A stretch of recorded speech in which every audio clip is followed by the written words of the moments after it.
Welcome to our channel. Today we how to backup with Amplitude event properties for UX reporting, beginner guide step by step clearly. To backup Amplitude event properties for UX reporting, begin by accessing your Amplitude account. Sign in using your credentials. Navigate to the dashboard where your project is displayed. Choose the project for which you want to backup event properties. Click on the Events tab located on the top menu. Here, you will see a list of the events tracked in your project. Identify the specific event whose properties you want to backup. Click on the event to view its details. In the Event Detail view, locate the section labeled Event Properties. Take note of all properties associated with this event. For a comprehensive backup, consider using a spreadsheet program. Open a new spreadsheet file. Label the columns according to the event property names you noted. Transfer each property to the appropriate column in the spreadsheet. Once you've copied all properties, review for accuracy.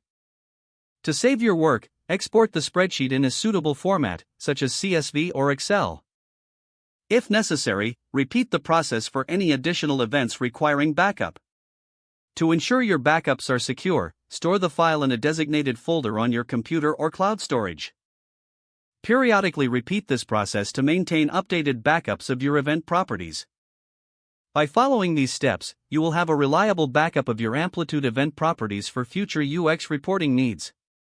If the page does not load, refresh the browser or try again in a private or incognito window.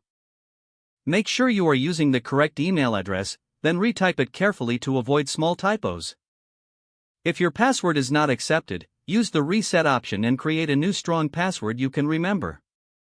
Check your spam folder for verification or security emails, then complete any requested confirmation steps. Enable two-factor authentication if available to improve account security and reduce unauthorized access risk. After signing in, review your profile details so your contact information and settings are accurate and current. If you see an error message, note it down and try again after restarting your device and internet connection. Log out when you finish, especially on shared devices, to keep your account and payment information secure. If the page does not load, refresh the browser or try again in a private or incognito window. Don't forget to like this video and subscribe to our channel for more step-by-step tech guides.